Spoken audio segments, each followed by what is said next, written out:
Santo do dia, 19 de dezembro de 80. Santa Bibiana, rogai por nós. Vamos voltar, portanto, a São Tomás de Aquino e a questão da ressurreição, etc.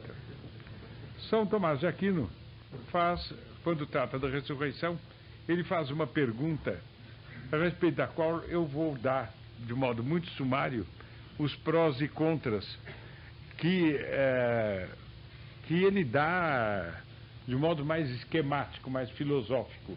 Eu dou o mesmo pensamento, apresentando de modo mais concreto para uma reunião que começa às 11h30 da noite. Eu garanto que essa hora São Tomás de Aquino dormia sob o bater dos olhos, para acordar-se provavelmente às 5 da manhã, no som de sino do seu convento, para começar as orações, depois a missa. Lá pelas 7 horas, ao mais tardar, ele estava continuando o desfile das suas elucubrações, né? Para fazer uma reunião às 11h30 da noite, a gente tem que dar exatamente a mesma coisa, mas com a apresentação devida. Bom, eu dou então um problema que São Tomás não dá. Eu estou empenhado em distinguir o que é de São Tomás do que não é de São Tomás. Então, um problema que São Tomás assim não dá, mas está no pressuposto do que São Tomás dá. É esse problema que várias vezes, desde épocas indefinidas de minha idade, vinha ao espírito, que era o seguinte: o que é o melhor de um prazer, de um deleite na vida? É prevê-lo e começar a fruí-lo? 1. 2. É fruí-lo quando ele chega ao auge? 3. Ou é lembrar-se dele com saudades e destilar o que ele tinha de melhor? Evidentemente, as 3 coisas apresentam o seu deleite próprio. Mas vamos dizer, por exemplo, férias. No meu tempo, nos primeiros dias de férias, em geral a família ainda não viajava. Porque as famílias viajavam, naquele tempo, no Brasil pelo menos, de trem. E para mandar as malas de trem, era preciso fechar as malas de véspera e mandar por um vagão especial, ou 2 ou 3 que havia no trem, que era vagão de carga. Depois a família ia no dia seguinte, ou 2, com maletinha. Bem, então já passava 2 ou 3 dias, que era uma previsão de 20 dias, 3 semanas de férias fora. Nesses 2 ou 3 dias a gente já sabia que havia isto, aquilo, outro, e a gente ficava espevitado. A partida para as férias tinha uma gota de angústia no pórtico das férias de viagem. Havia uma pessoa idosa na minha família, de uma geração anterior aos meus pais, e que viajava com frequência conosco. Essa pessoa era muito sujeita a resfriados. Então, essa pessoa acordava assim pelas 7 horas da manhã e mandava examinar se o tempo estava bom. Da cama, ela olhava para o tempo. E conforme fosse, toda a família viajava ou não viajava. A criançada, dos quais um era eu, se levantava às 6 horas, sei lá que horas, se levantava e ficava saltitando até a hora da respeitável pessoa acordar. E confabular com uma espécie de dama de companhia, se era o caso de viajar ou não. Conforme era o caso de viajar ou não, estavam combinados telefonemas, dados naturalmente por nós que éramos os enjorras do tempo. Enjorras bem mais moços que os senhores, 10 anos, 11, 12, telefonávamos aos nossos congêneres de outras casas da família, dizendo se havia viagem ou não.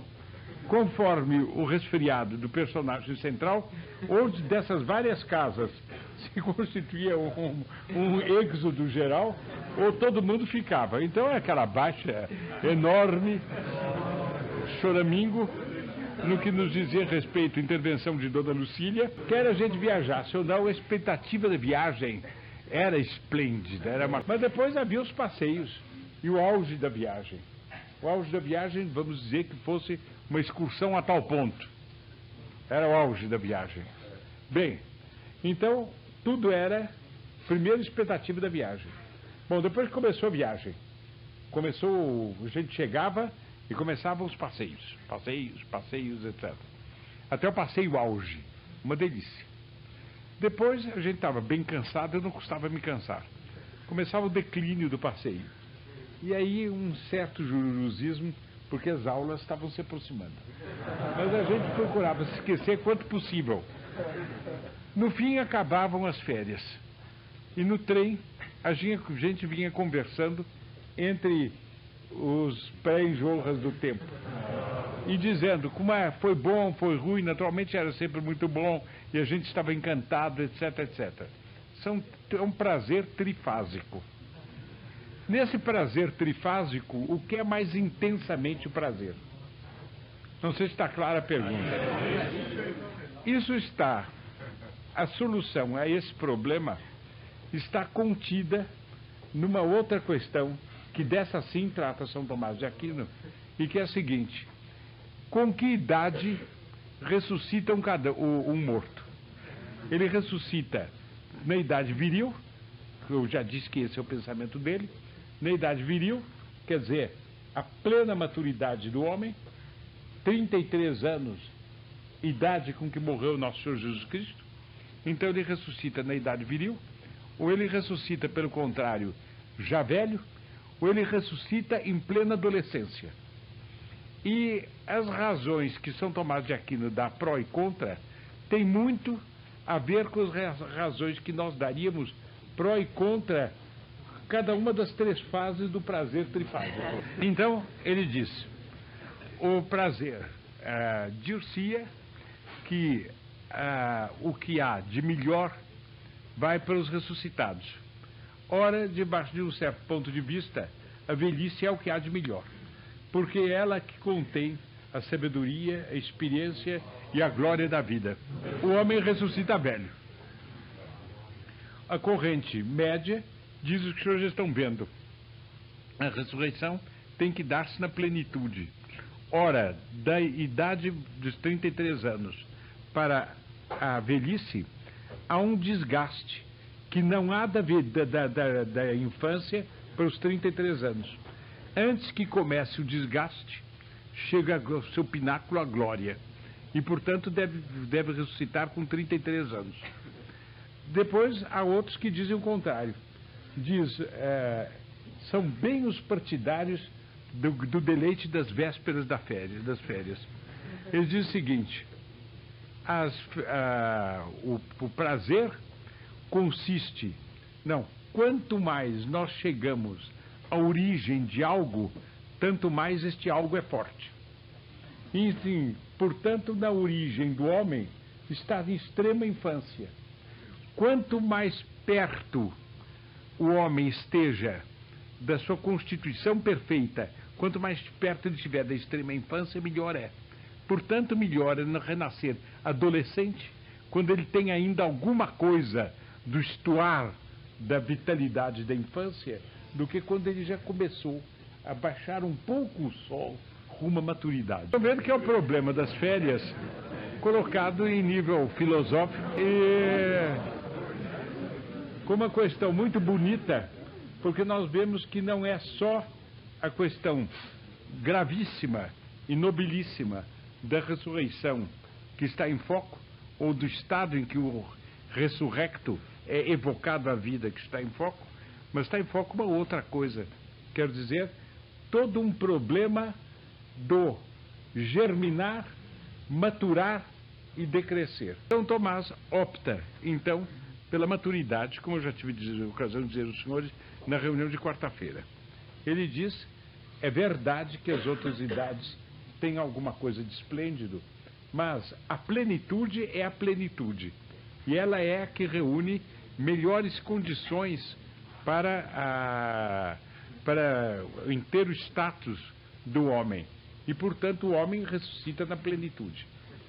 Isso é um argumento de ordem filosófica. Ele dá também um argumento de ordem teológica, quer dizer, tirado da revelação e não mais da ordem natural das coisas. Diz ele, Nosso Senhor Jesus Cristo ressuscitou com 33 anos. Morreu e ressuscitou com 33 anos. Logo, esta é a idade perfeita do homem.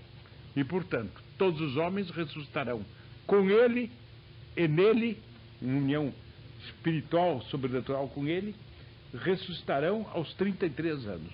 Todos terão a mesma idade. A gente poderia dizer, é bem isto? Digo, é claro. E é lindíssimo que seja assim. Mas, talvez se pudesse acrescentar, com o devido respeito a São Tomás, algo que não é em nada para corrigi-lo, mas é apenas para estender o assunto de que ele tratou no seu ponto de fixação. O corpo, ele está tratando da ressurreição do corpo. Para o corpo é perfeitamente verdadeiro, mas para a alma não. A plenitude da alma está no seu último dia de lucidez. Ali a alma teve de existência terrena o que Deus quis que ela tivesse para ela travar a batalha dela. Lá é colhida e julgada, e ela fica como ela é no momento que morreu, ou no momento que tenha perdido a lucidez. Logo, a plenitude da alma é a plenitude da sabedoria da ancianidade. Somada à maturidade, dá um belo total. O senhor dirá, mas doutor Plínio, e a adolescência? Eu digo, o homem maduro nessas condições tem muito mais do que adolescência, porque a adolescência tem a germinação de uma vida que morrerá, e o ressurrecto tem a plenitude da vida eterna, de maneira que ele tem toda a razão, a plenitude é 33 anos, mas o ressurrecto tem muito mais do que a agilidade da adolescência, e ele tem inteiramente a sabedoria da velhice, de maneira que forma a idade perfeita e corresponde à doutrina da soma das idades de que nós tivemos ocasião de tratar aqui. O senhor vê quanto pulcrum se desprende dessas considerações e como nos convida a desejarmos para nós uma ressurreição feliz. São Tomás não trata, ao menos nesse trecho, os senhores estão vendo que eu vi isto rapidamente para poder fazer a reunião aqui com os senhores, mas São Tomás não trata de uma outra coisa, ao menos nesse trecho. É a ressurreição do condenado. Como é que essas circunstâncias tão propícias para a felicidade eterna podem concorrer para a eterna infelicidade? A alma tem toda a maturidade necessária para julgar o seu eterno infortúnio, seu disparate, seu desacerto e seu infortúnio. Ela tem o corpo inteiramente constituído para ser totalmente sensível a todos os tormentos pelos quais passará. E ela tem em si a vitalidade inextinguível do homem condenado eternamente. E o seu corpo lhe diz sempre o que a alma também lhe atesta: não perecerei, não perecerei, isto não se acaba, não se acaba, não se acaba. A soma das idades despenca sobre ele e esmaga, enquanto se evola em torno do bem-aventurado e o glorifica. As duas visões, as duas perspectivas diferentes ante as quais nos coloca o estudo de São Tomás. Bem, nós eu andei com tanta pressa que eu escrevi na capa do cartão e depois destaquei a folha.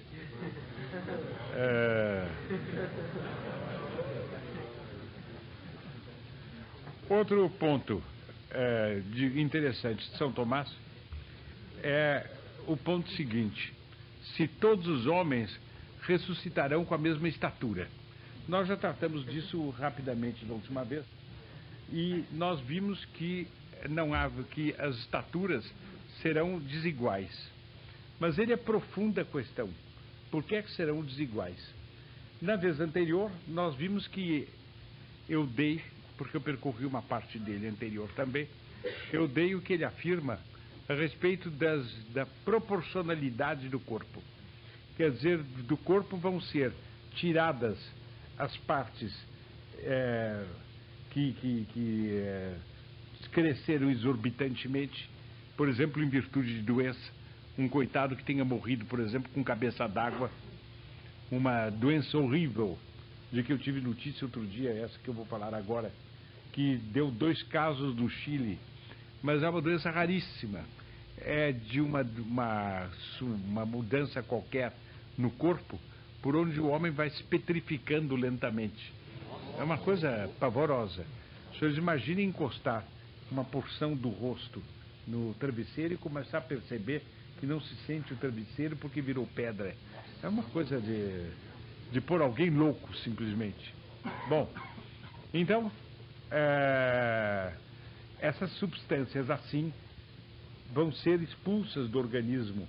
A água mórbida que pode encher o crânio de um cabeça d'água, segundo eu imagino, ou então a substância de carne decomposta que se petrifica, essas coisas, são eliminadas e o homem é colocado na sua proporcionalidade pelo poder de Deus no ato da ressurreição. Mas aqui ele trata não propriamente dessa proporcionalidade, mas da estatura. E pergunta se os homens terão todos a mesma estatura ou não. Para responder a isso, ele não vai até o fundo que está na própria doutrina dele, ele não faz a ligação, porque senão a suma seria interminável. Mas eu vou mostrar aos senhores como na doutrina São Tomás tudo se articula e tudo constitui uma coisa só. Ele dá a resposta seguinte: ele dá um argumento que seria favorável a que todos os homens tivessem a mesma estatura. E o argumento é esse: são todos homens, portanto têm a mesma natureza. Se tem a mesma natureza convém a mesma estatura. E, portanto, todos eles devem ter a mesma estatura. Depois ele dá um argumento a favor de que não tenham a mesma estatura. E ele diz: é verdade, são todos homens, pertencem ao mesmo gênero. Mas, dentro do gênero, há uma diferença específica entre homem e homem. Cada homem tem sua personalidade. E aqui vem a coisa, o princípio interessante. Assim como o homem, enquanto homem, não poderia ter uma estatura muito maior nem muito menor do que os homens habitualmente têm, porque seria desproporcionado com a própria natureza humana. É verdade, se vocês imaginarem um homem que tivesse o tamanho, a altura, que vai daqui até a Lua, seria um monstro, ele se sentiria infelicíssimo, não está de acordo com a natureza humana. Só o trabalho de conservação deste corpo já seria uma coisa... Seria, creio eu, uma forma de pesadelo, o homem amanhecer e perceber que ele está encostado na Lua como se fosse um... Mas que suas pernas brincam com a terra que se move, ele ficaria louco pela desproporção. Há, portanto, uma proporção entre o tamanho do homem enquanto homem e a natureza do homem. Diz ele, também há uma proporção entre a personalidade de cada um e seu próprio tamanho. E como todos têm personalidades diferentes, lhes convém estaturas diferentes. E a perfeição Deus realiza não na igualdade das estaturas, mas exatamente na desigualdade das estaturas. Agora, onde é que pega isso? Ele depois tem outra consideração. Há algumas pessoas nessa vida que têm estatura alta demais ou estatura baixa demais. Isso é o efeito do pecado original. Deus corrigirá por ocasião da ressurreição. Mas, normalmente, as estaturas diferentes não variam de um tanto. No que é que está a beleza disso?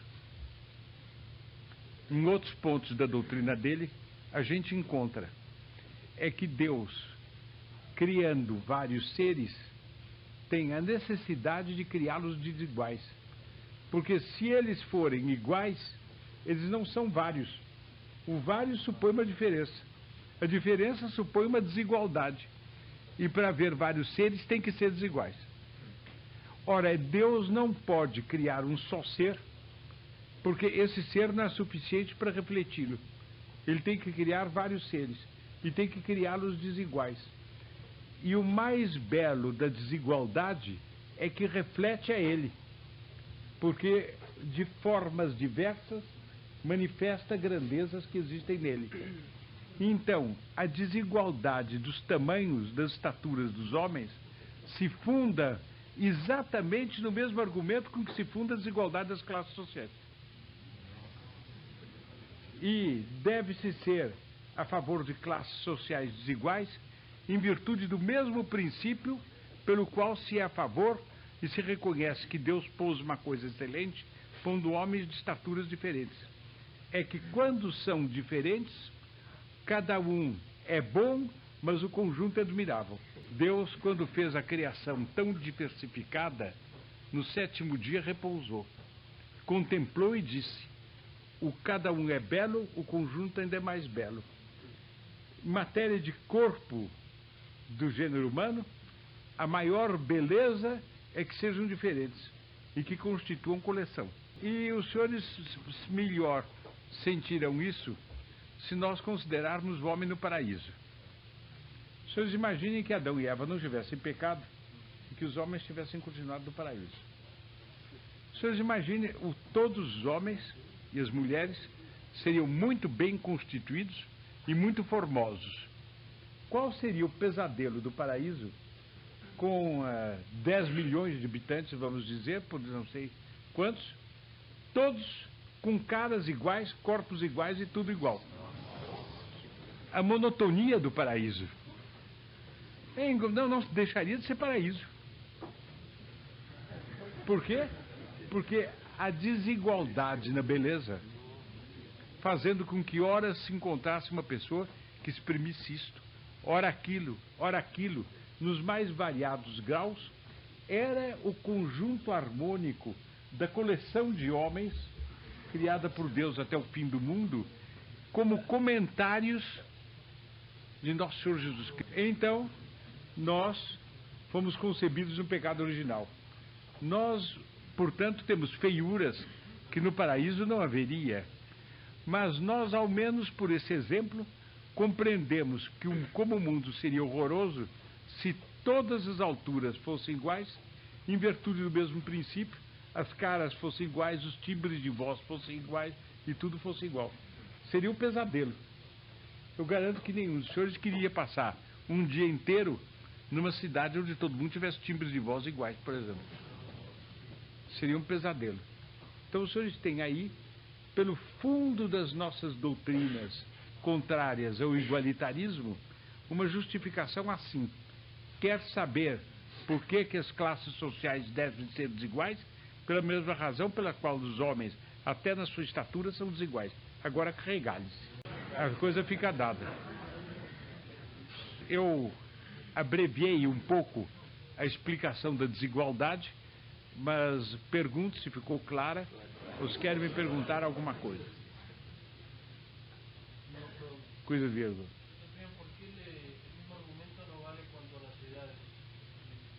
Quanto às idades? Quanto a las edades, porque uno imaginaría también que en el cielo algunos santos más interesantes, otros en su ancianidad, otros en su niñez.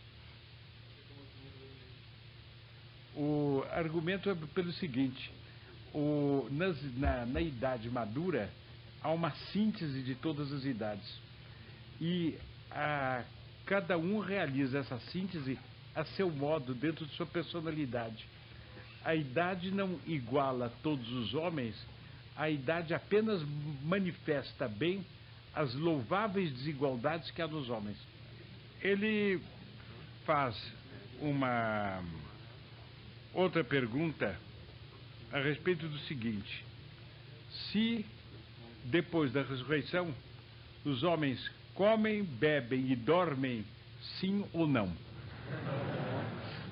E aqui também ele dá a doutrina dele nesse trecho, precisa ser relacionada com outra doutrina de outro trecho, para a gente compreender inteiramente, de outra parte da Suma, para a gente compreender inteiramente. Mas a coisa passa-se, o pensamento dele desenvolve-se assim. Os senhores considerem mais uma vez o paraíso.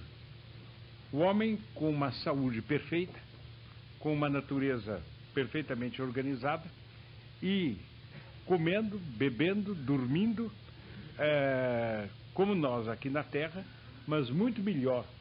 Primeiro, por causa do seu estado espiritual e físico. O homem não pecou, não tem o pecado original. Depois, em segundo lugar, por causa das maravilhas do paraíso. Ontem à noite eu estive no Presto Sul. Saí do bairro de Genópolis e fui debaixo do arvoredo do Presto Sul. Eu mandei o automóvel dar uma volta inútil dentro do arvoredo só para respirar na noite parada de ontem. Nenhum vento e aquelas árvores aromatizando, estava uma maravilha. Pensei no paraíso.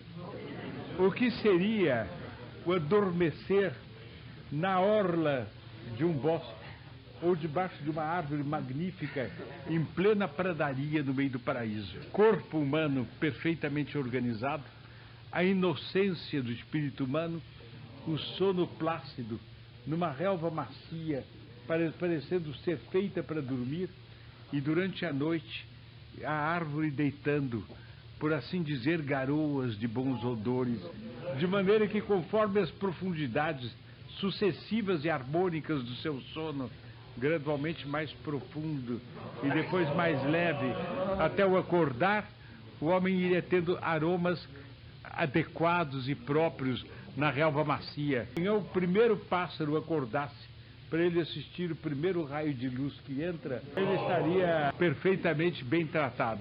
Diz São Tomás, com quanta razão, diz São Tomás que essas funções de comer, de beber, etc., eram necessárias para o homem para seu fim imediato, que era a conservação do corpo no paraíso e a conservação da existência terrena enquanto Deus quisesse. Os senhores sabem que o homem não morreria no paraíso. O homem seria levado ao céu em glória. Quando Deus considerasse que o período de vida deles estivesse pronto, podemos imaginar uma espécie de apoteose. Os céus se abrem e vem o anjo da guarda com os outros anjos, colhe aquela alma e leva para o céu, na glorificação dos que estão no paraíso e dos que estão em cima. Ele vai para a eternidade. Não havia o trânsito doloroso da morte, a dilaceração. O indivíduo pela morte é rasgado como uma folha de papel. Alma de um lado, corpo para o outro, não. Ele não teria isto. Mas ele tinha que manter a vida dele na terra. Para manter esta vida na terra, por desígnio de Deus, era necessário comer, beber, dormir.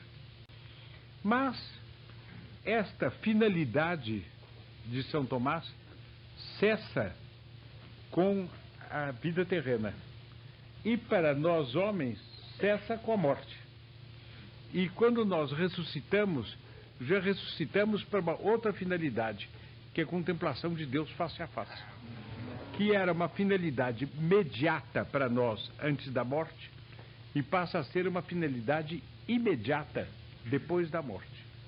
Então diz ele que todos esses órgãos param de funcionar por vontade divina e o homem não precisa mais desses órgãos para funcionar. Mais ainda, toda forma de vida capaz de morte desaparece. Então, os animais todos morrerão e os vegetais todos morrerão também. Fica apenas o homem ressurrecto e imortal, mas que já não precisa mais se alimentar, não precisa mais respirar e não tem esse trabalho inerente, esse opus inerente à natureza humana, que é de inalar algo e aspirar ar puro e rejeitar ar ruim. Já não existirá mais. Não se compreende no paraíso que todos os bem-aventurados sejam máquinas de acumular ar já respirado. Não respira mais, né? Então, ele diz que o mesmo acontecerá também com as estrelas e com o movimento da Terra, que tem relação com a vida dos seres vivos aqui. Quando não houver mais vida, a não ser a dos ressurrectos, enfim, a coisa passa-se assim. Há um incêndio enorme que purifica toda a terra e ficam apenas vivos os homens que vão se conservar para o céu. Bem, segundo ponto, terminado o incêndio e a natureza viva, exceto desses homens, tendo desaparecido da terra, evidentemente o céu todo se mobiliza e para. E há um trecho, creio que é do Apocalipse, que diz que o céu se enrolará como um pergaminho. A imagem é grandiosa, os senhores imaginarem essas estrelas todas que se enrolam e param, formam como que um pergaminho. Apresenta uma grandeza de Deus, pequenez do homem, uma coisa extraordinária. Bem, então se enrola o pergaminho e ou a voz de Nosso Senhor, ou a presença de Nosso Senhor Jesus Cristo, chama à vida todos os mortos. Nesse momento, aos que não vão morrer, com certeza a providência confere a condição de ressurrecto. Ora, para os bem-aventurados, ressurgir deve ser alegríssimo, porque a pessoa ressurge já saindo do seu nada e entrando na alegria da sua felicidade. Ainda não é diretamente o céu, mas a alma já contemplou Deus face a face e sabe-se salva e amiga de Deus, e sobretudo Deus amigo dela. Ela penetra no seu próprio corpo com gal de alegria e ela tem consciência do estado magnífico em que está o corpo, do qual ela tão dolorosamente se tinha rasgado no momento último e trágico da morte. Ela entra ali e se sente letificada, alegre com aquilo. Bem, e os ressurrectos saúdam os que não morreram, porque esses devem ter uma alegria enorme também. Imaginarem um homem concebido no pecado original e que de repente sente que os efeitos mais desastrosos do pecado original somem de dentro dele como uma doença que se evapora. Ele se sente recomposto, sadio e vitorioso. Você é tranquila na espera do juiz que vai vir, gáudio enorme. Bem, mas São Tomás, em outra parte da Suma, pergunta isso. Mas vai haver um céu também material ou não? E ele dá essa explicação. Como o corpo faz um só com a alma na natureza humana, não convém, como o corpo e a alma praticaram a virtude, travaram a luta, sofreram a pena e foram ressurrectos, convém que o prazer do homem não seja um prazer apenas físico, moral, espiritual. Convém que ele tenha um prazer também físico. E por isso a bondade divina criou o céu empíreo, que é material, e onde o corpo do homem vai sentir um deleite de viver que está proporcionado com o deleite total que a alma tem contemplando Deus face a face. Então é isso, eles têm o resto. Esses órgãos todos purificados, despojados do seu aspecto prosaico, todos eles, dizia bem Santo Agostinho, que eu citei na penúltima reunião, todos eles, não se sabe como, tornados nobres, elevados, belos, enfim, à altura da condição paradisíaca em que estará o homem, todos esses órgãos, tanto os internos como os externos, vão ter deleites magníficos. E eu creio que já li aqui, os senhores, uma descrição que São João Bosco faz do peristilo, do vestíbulo faltava a minha palavra, do paraíso, em que ele encontra com São Domingos Sábio. Ele encontra com São Domingos Sábio e ele pergunta a São Domingos Sábio: mas este então é o paraíso celeste? São Domingos Sábio diz: não, este não é o paraíso celeste. Aqui é um vestíbulo onde pudeste entrar porque és um mortal. Mas no verdadeiro paraíso, céu e empíreo, tu mortal não podes entrar. Te digo que é muito mais belo do que esse aqui. Ora, São João Bosco ficou encantado com esse paraíso. Ele até descreve as várias formas e as várias coisas que se passam, etc, etc. Os senhores compreendem então a bondade de Deus, que de tal maneira dispôs de tudo para o homem, que o homem terá um gáudio com seu corpo no céu, que é uma espécie de reflexo. Agora, na São Tomás, é uma aplicação que eu faço, é um reflexo do que pede a unidade de nossa natureza aqui na Terra. Os senhores imaginem que é de manhã, a natureza toda está primaveril, o homem acaba de acordar. Imagine que logo ao acordar, ele é convidado para assistir um concerto de Wagner. Ainda que se goste de Wagner, eu, quanto a muito poucos trechos de Wagner, me colocaria na lista dos que gostam dele, e não sem reservas.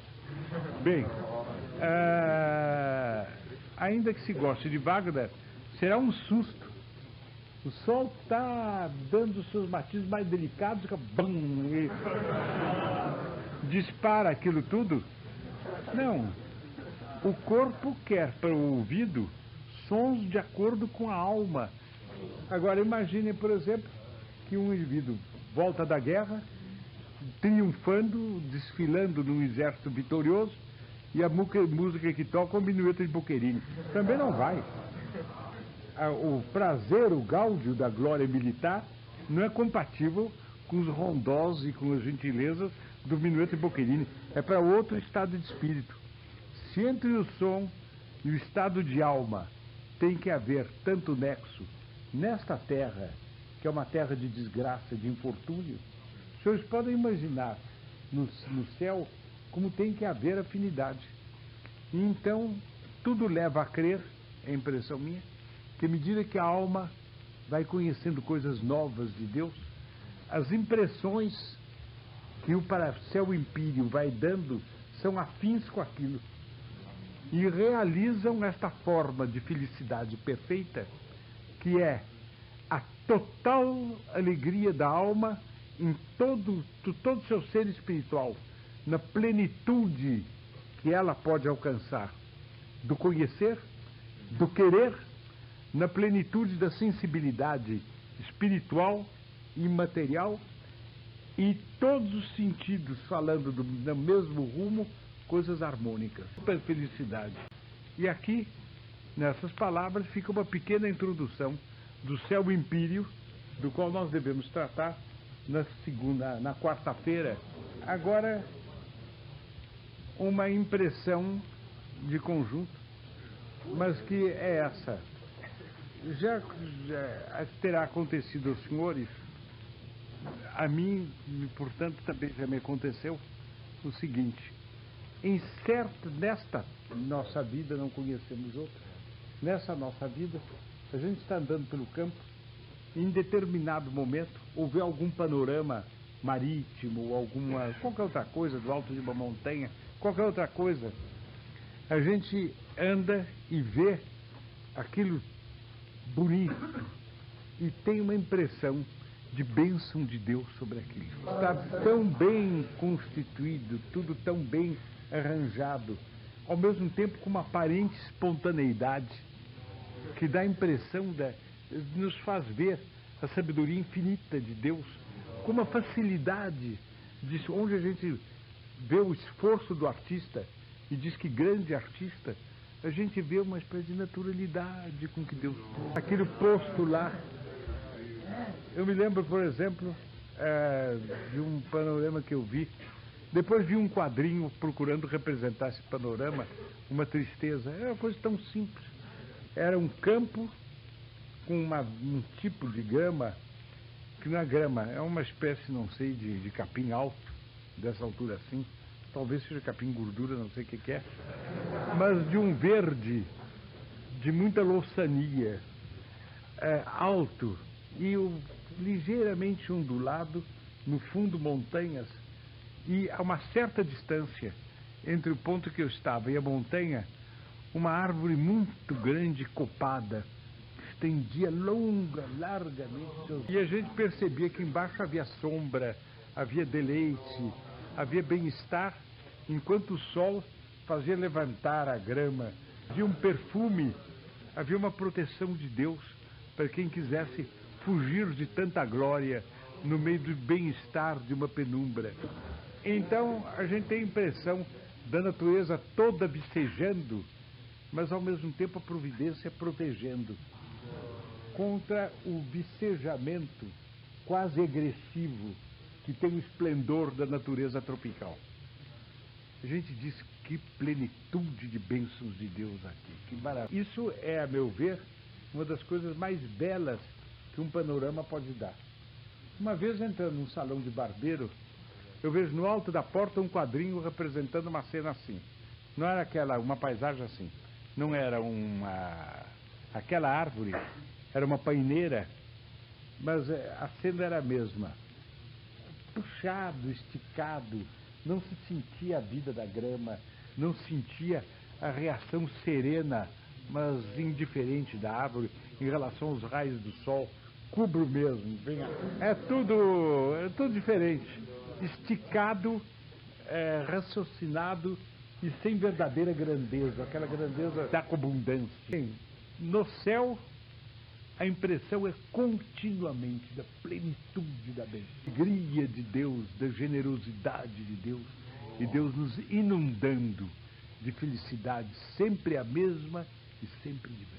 E a gente olha para trás e imagina como foi a Terra, que pesadelo.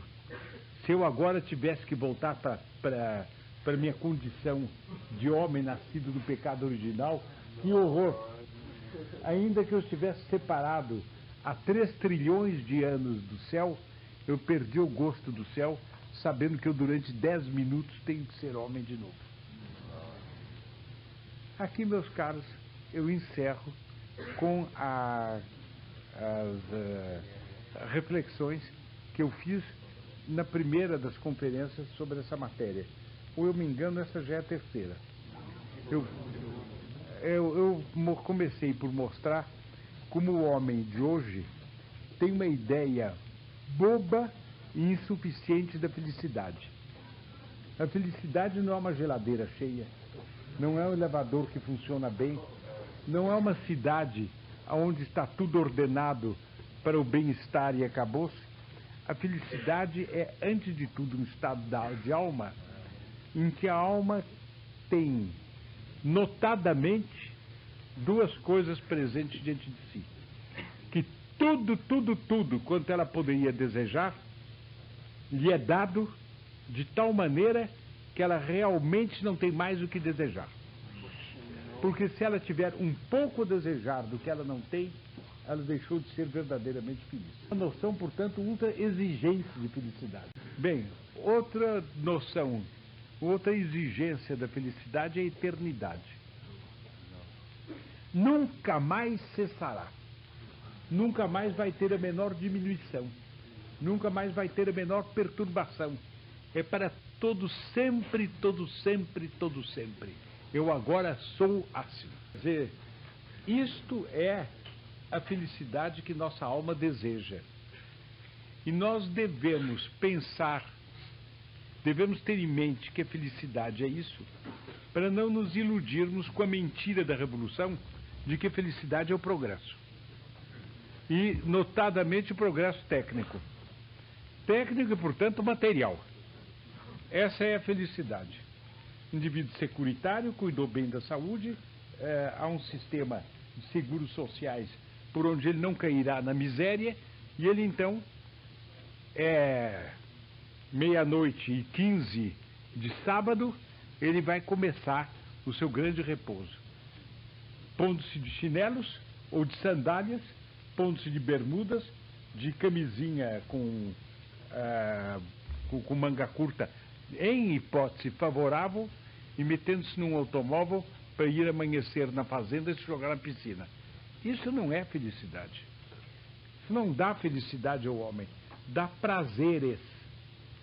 A felicidade ou é esta, ou o homem no fundo está fugindo de alguma coisa que lhe diz: não basta e tu não és feliz.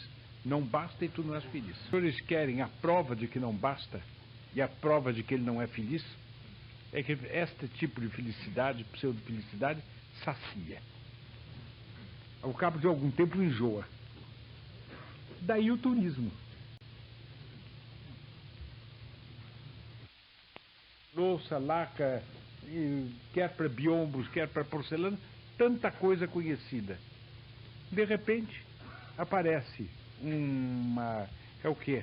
É um braço de mar, uma ilhazinha, uma cerejeira, uma flor bonita que nasce do chão e 2 ou 3 japonesas de kimono tomando chá. Um homem atravessa o Pacífico de avião a não sei quantas centenas de quilômetros a hora para ir para Yokohama, capital histórica, a Ouro Preto do Japão, para ir a Yokohama para conhecer uma cena assim, armada por atrizes pagas, que ele pensa que surpreende por detrás do biombo. Tudo se paga. Bem, quem é que estava mais próximo da felicidade?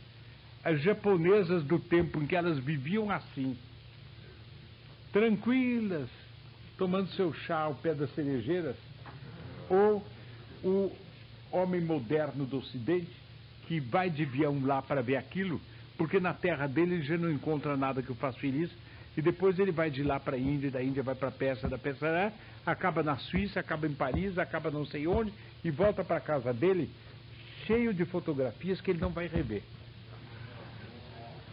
Slides que ele não vai rever. Ele cai exausto e se dá a ideia de que ele levou 11 meses viajando.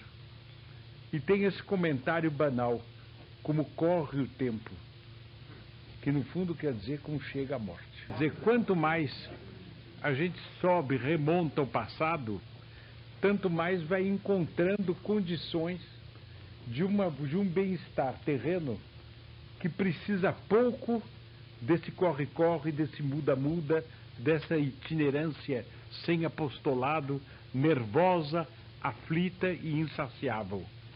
Mas mesmo nas origens mais remotas, ou nas condições de vida mais primitivas, em que o homem ainda encontrava gosto em certas coisas da vida, a vida não satisfazia.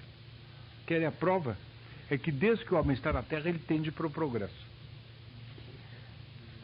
É fora de dúvida. O homem não desejou sempre, ou aonde ele chegou, quer dizer, as japonesas sentadas ao pé das cerejeiras, no século, vamos dizer, 13 de nossa era, essas japonesas não estavam caminhando para o Japão industrializado de hoje, tanto estavam que tudo que elas fizeram caminhou para isso. Portanto, estavam.